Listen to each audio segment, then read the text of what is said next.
चलिए हाय दोस्तों, नमस्कार। श्याम देहाती वैसे नहीं, अच्छा काजल तुम बोलो हाय दोस्तों।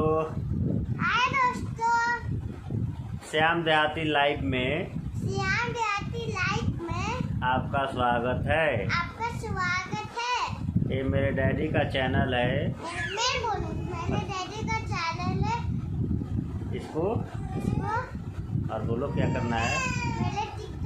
मेरे डैडी की वीडियो में टिकटॉक पे लाइक करो।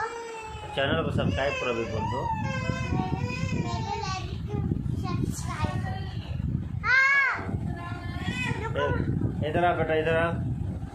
ये देखो रात का 2 बज गया है और लॉकडाउन का है आज 9वां दिन और हम लोग बोर हो गए हैं घर में रह रह के। तुम भी बोर हो गए हो बेटा। इधर देखो 2 बजे रात को हम लोग ऐसे जग रहे हैं, खेल रहे हैं। लेकिन कोई बात नहीं है, कोरोना की बीमारी है तो सबको घर में रहना है। और सरकार ने जो कदम उठाया उसमें सबका साथ चाहिए, सहयोग चाहिए, क्योंकि जितना दूरी हम एक दूसरे से बना कर रखेंगे उतना बढ़िया है हमारे लिए।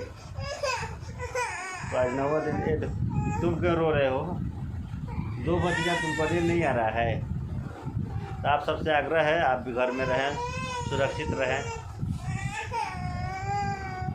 और ये मेरा चैनल है श्याम देहाती लाइव, इसको मैंने नया ओपन किया है। मैं जो भी जहाँ भी जाऊँगा एक छोटा सा वीडियो बनाकर आप लोगों के मनोरंजन के लिए तो उस पर डालूँगा, तो उसको आप देखिएगा और अच्छा लगे तो लाइक कीजिएगा, सब्सक्राइब कीजिएगा। ठीक है दोस्तों, ठीक है फिर हम मिलते हैं। मेरा बेटा भी रो रहा है, इसको घुमाने ले जा रहा हूँ। चलिए बाय।